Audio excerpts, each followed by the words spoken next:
Gara-gara Mbak Mimin. Sugeng enjing Mas Petruk, Mas Garing, Mas Bagong. Aja kalah semangate karo sing mirsani, bapak-bapak panitia, sing semangat padha wungon nirakati dusune men dadi dusun sing barokah. Amin. Kang mirsani tesih kathah. Sangu plastik gelar kloso dhewe Cas, padahal jenis nggone nek ra tresno budaya tenan karo wungon, dijumbuhke karo le silaturahmi karo kanca-kanca sedulur kabeh matur sembah nuwun sang tas kepareng wungon enjing menika. Luar biasa ya, Lek. Piyai mriki grapyak-grapyak semana. Lho, nyatan. Tur kopen kancane. Wis ngantek jatahku bareng dimaem. Tok paham ta nduk jatahku nduk lintang kairo mau iki mau jatahku tak pangan to. Ora piye to. Pecelku iki mau dimaem kono. Kok nek Ponorogo iki kondang pecele sing dibungkus godhong jati ngono kuwi. Malah enak, malah mirasa beda kalau diadahi piring. Enak ya mam godhong ngono kuwi. Resep ngoten nggih. Benten raosipun. Kadang-kadang panitia tasih nenggani ngantos sak keten matur sembah nuwun. Rencang-rencang panitia. Pak Wowe jek nyuwun lagon lali iki mau. Oh, menapa? Napa? Cinta merah jambu. Oh. Merah jambu mboten ngangge anu. Mboten mateni niku. Lah ya cinta merah jambu. Mboten mateni tok. Engko diaturke golek wis nggon musike. Dadi dilanjakne sing alus-alus besike. Oh, sanjange Pak Kateno badhe minggah. Nggih, Pak Kateno badhe minggah niki mau. Pun be aku lho mengke ngen longgar mawon Mas Kanggo nggon goro-goro mawon. Badhe ngaturaken bawa napa kula mboten ngertos. Oh, monggo. Pilih sak menika kersa Pak Kateno. Monggo Pak Kateno. Monggone omber situasine wancine ya kepenak merdika. Niki Pak Katno kuwi panitia sing ngebal-ngebel aku Mbak Mimin Mbak Apri. Oke, menika. Dadi dulur temenanan. Pak Katno. Monggo Pak. Nggih. Mekipun monggo nggih. Niki Pak Katno. Katno, kat ki mandeg. Wilujeng enjang Mas Petruk nggih. Wilujeng enjang Pak Katno. Wilujeng Mbak Saya Pak. Mbak Mimin. Dados panitia saya mboten. Aprine sinten iki? Kula. Oh alah nggih. Dados panitia saya mboten menika dipun tangleti Pak Kangko. Oh nggih, pripun? Saya mboten dados panitia ngeten iki. Nggih, nek ngeten iki pun mantun. Mergo nyanding Mbak Apri, Mbak Mimin. Ya pengaruh. Nggih nyun sewu Mas Kangko. Nggih pripun Pak Kan? Niki kula kok ngumoyo ngopo? Yo Lah, ini ras pantes nggih tombo kangen wong sing tukang mendem. Oh, Sinten jenengan? Oh, kathah niki. Warga-warga mriki niku sing ruwemen teng kathah. Mendem kridane nggih Pak, mendem. Soalipun ngeten. Nggih. Pripun? Pacaran wonten nilai plus e, Mas. Nilai plusnya napa? Anu, bojone ora cemburu. Ora cemburu. Ha iya, wong cipika-cipika malah bojone, "Hah, wong padha lanang iki rasane piye ya?" Iya. Ora metenge kok ngoten nggih, Lah Pak. nggih. Malah ngewangi golek pangan nggih, Pak. Nggih. Nggih wau nggih wonten peristiwa tragis, Mas. Napa? Nalika Mas Mbak Mimin, Mbak Apri. Kula. Nalika Mbak Apri rawuh niku Nggih. kan ngebel kula. Nggih. Pak, iki piye iki aku anu tertahan ning anu ora iso mlebu iki piye ngono. Ya wis nduk entene ana ning kono kula ngoten. Nggih. Lah teko kono ki Ramon bocah nom-nom iki aku kula rawani nyedak. Ya ampun, gue trambel cah Iya. nom-nom. Berarti medal saking niku saking wingking. Nggih. Munggah clear. Nggih biasane iki saking wingking kok. Ah, nggih. Maksudnya metune iki kok mburi panggung ngono lho. Nggih, nggih nyun sewu Mas Kangkon niki wau kula sakjane mboten niat minggah. Nggih. Lah wau kok enten pini sepuh aslinipun nggih piantun Malang mriki tame manggen wonten Madiun. Oh, nggih. Nggih, saking tresnane kalih piantun Malang menika ndamel cakepan. Oh, nggih. Niki saking Oh, Bapak Dandang Gula. Sastro Senun nggih. Oh, ngene iki lho. Dandang gendis terus Dandang gula, Sandi Nggih. Asma ya ngono kuwi. nggih lah sing kula tangle sing bawa sinten Mbah ngoten. Yo jenengan no, ngoten. Sandi Lah, asmanipun Desa Desa Malang. nggih Desa Malang nggih. Lah kula aturi, lah kula mboten saged mah, kok aku ngerti sampean kok. Ngoten. Ha, nggih. Pelok barang nggih Makano. Anu menenge dawae pepiling. Oh, pepeling. Mas, Nggih. dindingane slendro. Slendro ning ngoten. Kula kene lek dawah Desa Malang. nggih. sarung jag. Mangga. Nggih. Dipun wiwiti, Pak. Nggih, mungkin nek kleru dibantu nggih. Heeh. Aku nek awor wong ayu ki anu pengen kleru e ngono. Ayo. Ayo. Jane ya palsu. Coba bisa pinten, Mas? Sak menten. Lah iya. Tergantung kondisi, Pak. Doh wargaku ing Malang puniki Menika D, duh wargaku. Ha. emot niki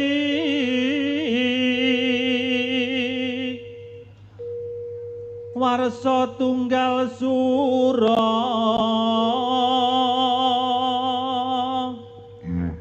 S. sedaya ing surasane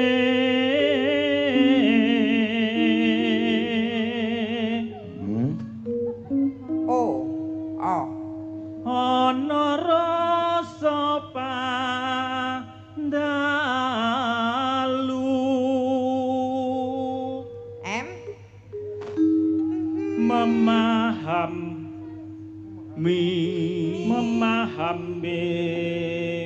rasa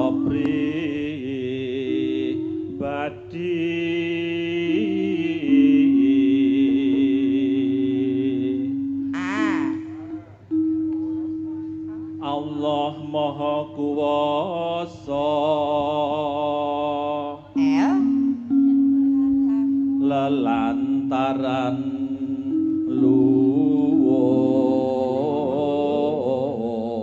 luwung Sasampunipun L wonten A. akoni rasa rumangsa N Pak Kateno. nyata bisa ngedohne sedaya bilahi G.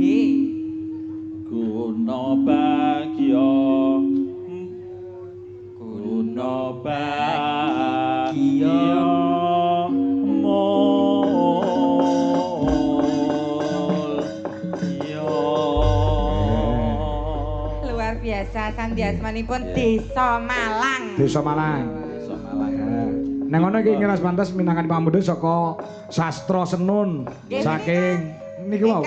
Nggih, Mbah Sastro. Nggih, Mbah Sastro. Kepiling. Nggih, Mbah. Teh botol sastra, nggih. Sastro, Mbah Sastro. Monggo langkah mriyen nggih, Pak. Langkah mriyen. Wis wancine ya. Ayo Mbak Min, Mbak Pri. Monggo Mbak Mimin, Mbak Ali. Wis wancine tansah dielingke. Wis wancine padha nindakake.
matur sembah nuwun. Dan nuwun Pak Katenon. Kripik gedang kripik telo Mas nggih. Nggih. Niku sing setunggale mboten sah mawon, mengke timbangane kula disewawat boto saka ngisor. Rene sarung jagunge mboten sida. Pripun? Sarung jagunge mboten sias. Lah niki langsung mawon nggih, mboten sah ngagebawa. Nggih. Pun pur mawon nggih. Nggih. Are Nduk Lintang, Kairo. Ayo. Nah, makanya buka bunang ya, yuk. Sarung jagung. Sarung jagung. Nggih, monggo. Yuk.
Sami-sami Pak Katno.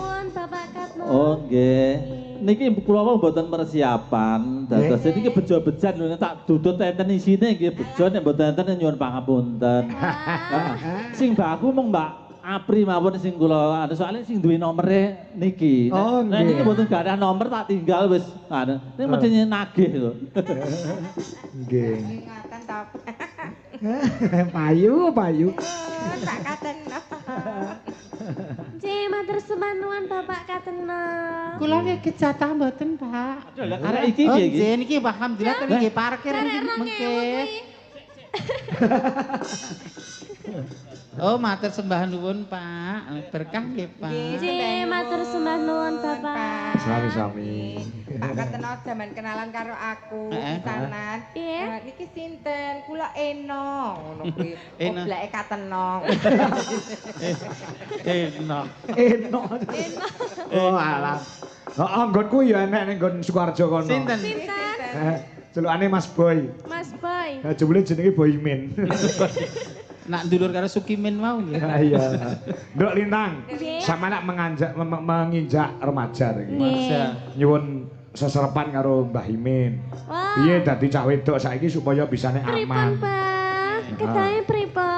Di era yang lagi sekarang Gen Z. Gen Z, ya betul sekali. Nek dhisik iki metu nek diterke bapak mbokne ora iso dolan metu. Ora iso dolan Saiki bocah wis fasilitasnya luar biasa, ana motor dhewe, ana mobil dhewe, fasilitas umum ya luar biasa. Pomora di motor langsung nelpon wis ana Gojek lan sak piturute. Dadi kira-kira nek tindakan nek ora perlu banget ki aja nganti nek tindak dhewe. Paribasan Piai Putri menika paribasan abot sanggane guleme. Nggih, leres. Mangkat dhewe ndarani cah uculan, engko diterke wong liya sing gurung kenal ndane gonta-ganti pasangan. Apa wong wedok njaga harkat martabat lan jenenge pribadi lan jenenge wong tua lan jenenge masyarakat sak kiwa tengene menika pancen abot. Kudu kebaing pangati-ati sak bejo-bejone wong lali isih bejo kang eling lan waspada. Ngono ya, Nak. Mbahmu kakung kuwi nek ngei. Nggih, Mbah Kakung, sembah nuwun. Pacaran boleh, tapi pacaran sehat. Pegangan boleh tapi yang satu itu jangan. Jangan. Satu itu apa, Le? Ya aku tak ceritake, mosok ya enggak tak kaya film-film Jepang kae lho. Aja sih. Lho, iki tak jujurke sisan. Masalah ngene, Mbak Mimin, Mbak Aprin nduk Lintang. Wong lanang karo cah wedok karo cah lanang iki beda. Pinten, nggih leres. Ngibarate kaya piring niku. Nggih maem niku. Nek cah lanang niku piring saka dumadi saka piring seng. Nek wong wedok kuwi dumadi saka piring beling. Nek piring seng ki arep tiba desok-desok aja kena nggih ada maem. Nek piring beling sekali ceblok pur pisan ambyar dadi sak awal-awalan wis ora kena nggih maem gitu. Ajur ya ta, Pak. Ajur wis kangelan. Nek piring gembreng iki jek ling renah tesih saged nggih. Paling gur nglithok anu modele utawa lan piye ning nek dikentengke ya balik neh. Nggih lah. Nek piring beling hati-hati belingmu lho ya. Belingmu hati-hati beling. Dijogo. Nggih. Aku tak pageri kok menaku kok. Tak gembok kok. Digembok. Pageri. Kawate kok ruwet Le. Tak lebokke brankas kok. Iki ana pamundhut sore mau, Nduk, Lin. Nggih. Lintang Airo saking Bapak Jumiran. Banjarjo 1 kula nyuwun lagon Kembang Rawe. Kembang Rawe. Nggih. Hati-hati sampeyan. Nggih, niki wau ugi wonten pamundhutan ugi. Saking Janaka Motor niku wau ngersakaken merah jambu. Oh ya oke kok jambu niku. Bar iki ya. Nggih, merah jambu napa Kembang Rawe rumiyin? Kembang Rawe riyen. Bagi merah jambu. Merah jambu deh. Heeh. Nek nggon aku kok pink ya, Jas. Oh, jambune pink. Nek aku pink kok. Iki anu lho, Cik. Gondeli adab sopan santune luar biasa lho Lintang. Nek karo wong sing luwih tuwa ki piye, sabarane ki piye, ya ta. Ana unduk usuke nggih ta. Nggih, leres. Ora, he nyeluk, he iki benere Pak D apa Budi apa Mas apa Mbak. Ora ya untuk he. He lak karo sesama teman ngoten to nggih. Apa meneh Mbak Min ya, Mbak Min apa Bude Mimin apa Lek Mimin apa Kong Mimin. Kong Mimin ya ora apa-apa. Kok dadi sinden ya wis saiki wis apa jenenge undang-undang oke. Napa mawon? Dandanane ya saya ayu. Ning nganggo nyarira busana ya wis demes nganggo kebayak janggan, tur sinden ya ambune wangi. Aku kowe ki ambune batang. Sinden kok batang. Ket mau ki Mak sunting-selenting ngono lho kaya. Endah yoga-yoga tak anggap lalere sing ngrubung aku ngono to kok. Lah kowe iki sinden kok mendemi kancane iki modele. Aku dikerek lemut padahal kuwates ya 3 dina pisan sumum ya. Nggih. Diaturke Kembang Rawe. Ya Kembang Rawe iki. Engko bali iki merah jambu. Ya. Merah jambu. Yo, mangga punaturaken gamelane. Yuk. Dados, Mas Gugu. Yo. Ayo yo.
sama-sama, terima kasih.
Selain yang hadir di sini, Mbak Mimin, Mbak Apri, Nduk Lintang, banyak sekali yang menyaksikan lumantar live streaming Dwi Jolaras Indonesia. Live streaming Dwi Jolaras, nggih. Kalau pulang ingok pun 2000 penonton. Wow, banyak sekali. Wonten woro-woro. Napa?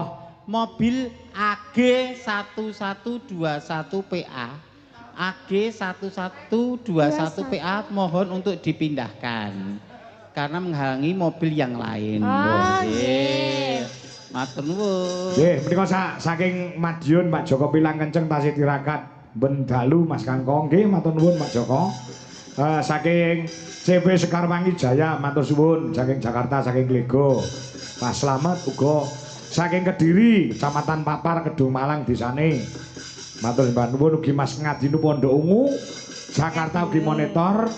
Ugi menika mangke kula saya Agustus akan ke Indonesia kula bawain vitamin. Oh nggih.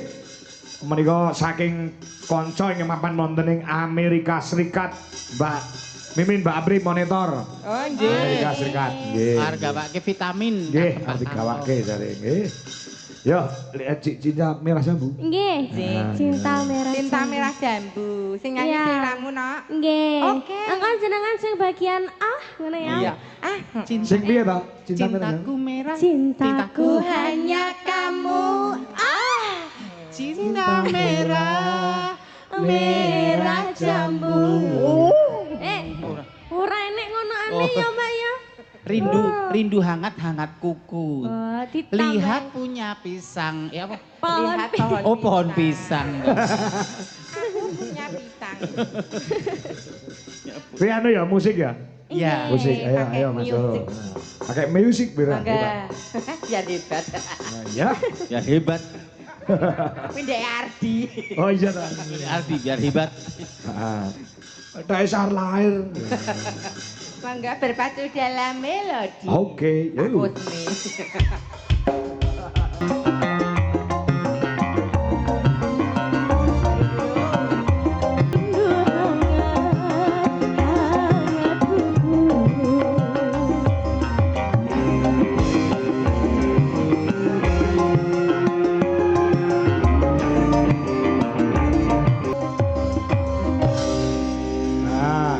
Mbak Mimin, Mbak Apri. Lintang lah saka Kediri ya. Nggih, Kediri ini ngendi, Nduk? Kediri ini, Nduk? Kula pare Kepong. Kepong ya? Nggih. Nah, ini loh Kediri ini luar biasa. Dari dulu hingga sekarang itu menelurkan waranggono yang hebat. Dulu ada almarhumah Mega ya. Mbak Mega. Sekarang ada Lintang Kairo, juga ada Niken Salindri, itu juga membawa nama baik. Jadi Kediri ini tidak akan pernah kehilangan generasi sinden, selalu tumbuh, selalu nukul. Lah anggonmu kono Ting trecel. Ting trecel ya? Wakil lah. Ajeng padha kuwi model kaya wungkal ya Lengkap. Sing model kaya tugu mengglujur kaya kula ya eneng. Sing model kaya wedon ya ana. Nek Klaten kuwi yang hebat adalah menelurkan dalang-dalang mendunia. Dalang-dalang nggih. Seniman-seniman senior itu racake asalnya saka Klaten. Dari Klaten. Almarhum Mbah Narto Sabdo. Itu juga dari Wedi ya, Wedi Klaten. Wedi Klaten. Pak Anom Suroto. Juwiring Klaten. Almarhum Mas Warsino Sleng. Juwiring Klaten. Boim. Nika ya Klaten nika ya. Klaten. Wah sak ngono bisnise malah ngidapi-dapi. Lah iya. Tur Nduk Lintang itu selalu menjaga dan selalu diikuti oleh bapak dan ibunya juga adiknya. Loh, luar biasa niki. Sing penting anu mergo apa? Piring beling ki mau lho. Nek kaya aku ngono diliarke ra masalah ya, cek kok ngirim barang wutuh kok ngene kok. Sing penting maju ning aja kemajen. Pinter aja keminter, apa-apa sak madya. Sak madya. Penakno ning tengah-tengah ki penak. Penak ya. Ya, kaya anu lho, Buduwi dhisik cilikane sak kowe ya diteni karo bapaknya terus. Oh, mila ta Bapak? Buduwi iya. Buduwi Kurniawati itu dari kecil dari SD sudah nyinden kaya awakmu. Wow. Sampai SMP ditutune bapak karo ibu. Lah ketika lulus SMA, kuwi wekasane langsung pindah neng Solo, kuliah neng Solo, mulai lepas dari orang tua. Lah itulah langsung dimakan oleh Janoko. Buto ndasmu kuwi. Janoko kok buto. Janoko kok. Tak kira Betara Kala. Lah iya. Kayak ngono kuwi. Dadi tetep dijaga Nduk Lintang Kairo luar biasa kamu. Marwahnya dijaga ya no. Bapak nggih. Sopan santune pokoknya diudi ya sinau. Jangan sampai gawe gelane ati bapak karo ibu terutama ibu. Nggih, leres. Nah, dampingi terus kok. Hidungane ibu jalur langit Nduk, tenang. Ya, nggih Bapak, jalur leres. langit iki. Nyatane Tembus. sampean tembus. Tembus. Heeh. Ya saiki ganti sindenku ya melu ditampilke. Sinten sih dihadirkan? Yo, primadona Dwijo Laras Indonesia. Iya. Ngono, heeh. Ganti. Hana Loka karo Ova. Nduk Mayang. Ya, telu. Ya, bertiga. Ayo, Mbak. Ya, primadona. Primadona ya. Lekmen niku nggih primadona. Sapa? Lekmen. Primadonane apa? Pribadi manis dolan kemana-mana. Nek dadi supir truk. Hana Loka ki dadi key speaker. Ora ono key speaker dadi jenenge apa? Kok dadi speaker? Kok speaker piye Ki ta? maksudnya sing mandu acara-acara ngono ki lho ya. Pembawa acara. Oh iya ngene. Host. Heeh, dadi pomo ki mau peranata acarane kok ora teko. Hana ki wis ngrampungi gawe. Foto model, ya pembicara. Heeh. Lengkap. Kok Mimin anu Apri kok medun ngopo? Oh, lah Kowe kalah pamor to, Mbak? Santai Kalah ae, pamor Mbak. apa piye? Ngedrop mentalmu rong dadi, Mbak. biasane nek sing asli diunggahke dhewe sing lanang kon medun. Lah nyawakin ngene ning dhuwur jembar. Anu Mbak Mimin rada jembar mrono. Nah, jeneng ketok wong panggunge kobet. Kobet. Kobet jembar. Nah, ya. Ki Mbak Hana Loka masih gadis. Ki lagi lulus isi Surakarta. Jurusan apa, Nduk? Kawita. Prawita. Dadi ki iso nabuh Mbak Mimin, Mbak Apri. Nggih. Kula seneng nek Hanaluka nek pose ning nggon pinggir kolam renang kae lho, Cus. Iya. Piye nek pose piye? Ya ngerti dhewe ya naluri ki lelakianku ya kaya muncul ngono ki. Akhirnya nggon wong ayu kok karepe ya ingin. Akhirnya nggon IG-ne wah jan jos kan. Salut no. Biasare. Nge-MC barang ning nggon. Dasa nge-MC yo nduk. Ngene dilu. MC untuk masyarakat di lembah. Bahasa Indonesia enggak apa-apa. Malang. Sing kebiasaanmu bahasa Indonesia ora apa-apa. Ben ngerti nek duit generasi Indonesia sinden iki bertalenta. Tidak hanya nyinden tapi juga bisa jadi MC juga. Niki opening ngoten nggih. Opening ya, opening. Iya, opening. Bahasa Indonesia ora apa-apa no. Apa bahasa Indonesia? Sak nyamanmu. Siap-siap mayang ya opening. Engko bar iki gek ana terus kowe opening katok. Assalamualaikum warahmatullahi wabarakatuh. Waalaikumsalam warahmatullahi wabarakatuh. Selamat malam, Om Swastiastu, Namo Buddhaya, salam kebajikan, Rahayu, Rahayu, Rahayu. Rahayu. Perkenalkan, nama saya Hanaluka Kusuma Prameswari yang tentunya pada malam hari ini akan menemani Anda semua dalam acara Tasyakuran Bersih Desa dengan Bersih Dusun. Desa Dusun Malang. Dusun Malang. Desa Lembah. Kecamatan Babatan. Ponorogo, Jawa Timur. Tentunya masih bersama dalang kita yaitu Dalang Ki Anom Dwi Jokangko. Iya baik. Iya. Bersama pendamping juga pelawak pelucon-pelucon kita dari Klaten. Para pengocok pengocok perut itu loh. Pengocok perut gitu. Para pelawak, pendagel pengocok perut.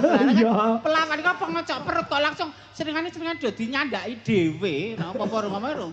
Iki ngomong ora awakmu ora kesindir. Ora sindir, aku kan pengocok perut tak panjenengan kok. Liyane ya ora. Ya. Iki wis genah to. Iki nek apa jenenge wasis nggon MC. Nah, Mayang iki keluyamu apa yang selain nyinden? Nek Dana kan MC. Nek sapa jenenge kae? Oh, Falak nari. Kelumiamu nggon apa? Mana? Heeh, bener iki Mbak Abri. Kasile anake wis loro. Lah iya, cetat kucing. Jadi kita belajar public speaking saka Mbak Hana yo.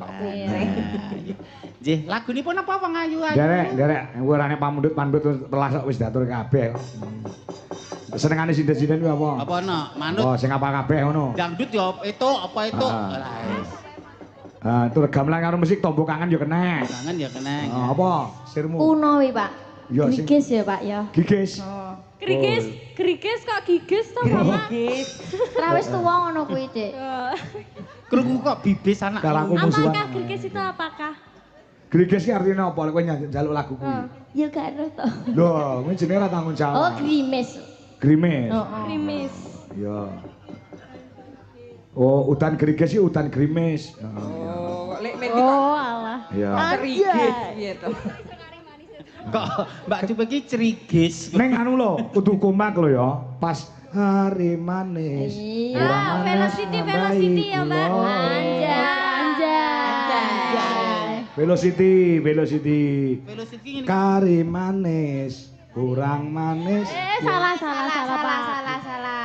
Kurang manis, nambahi gula. Anjay.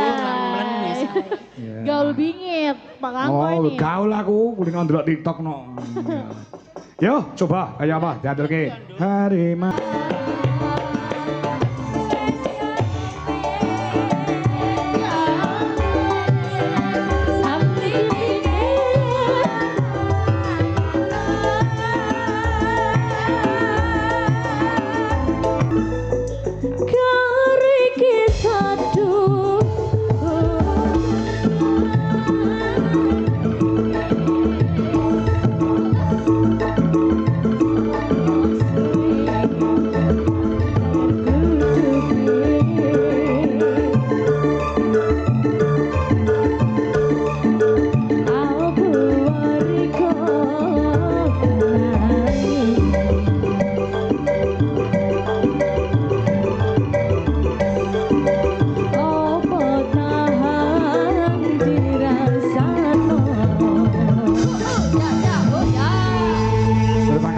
Mbak Lintang, Mbak Ova, Mbak Ana, Mbak Mayang. Iki mau aliran Kanoman, lah iki ganti aliran Kasepuan. Kasepuan. Jek ana telu.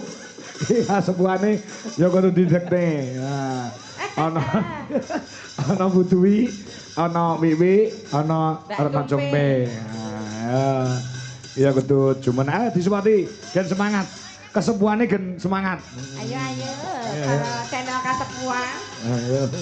Velocity yo. Maka Mas Jolo berpacu dalam melodi. Yuk, pakai musik biar hebat.